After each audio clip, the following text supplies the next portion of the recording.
Je démarre.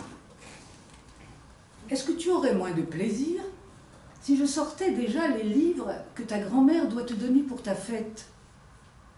Pense bien, tu ne seras pas déçu de ne rien avoir après-demain. J'étais au contraire enchantée. Et maman alla chercher un paquet de livres.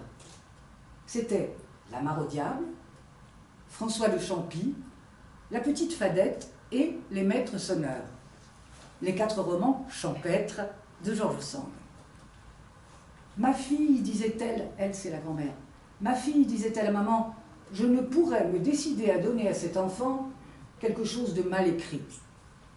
En réalité, elle ne se résignait jamais à rien acheter dont on ne pût tirer un profit intellectuel.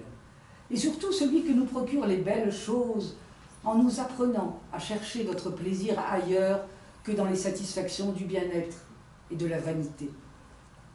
Maman s'assit à côté de mon lit. Elle avait pris François de Champy, à qui sa couverture rougeâtre et son titre incompréhensible donnaient pour moi une personnalité distincte et un attrait mystérieux. Je n'avais jamais lu encore de vrais romans. J'avais entendu dire que George Sand était le type du romancier. Cela me disposait déjà à imaginer dans François de Champy quelque chose d'indéfinissable et de délicieux. Sous ces événements si journaliers, ces choses si communes, ces mots si courants, je sentais comme une intonation, une accentuation étrange.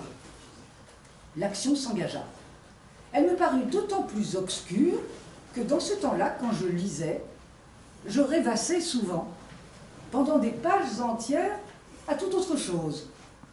Et aux lacunes que cette distraction laissait dans le récit s'ajoutait, quand c'était maman qui me lisait à haute voix, qu'elle passait toutes les scènes d'amour.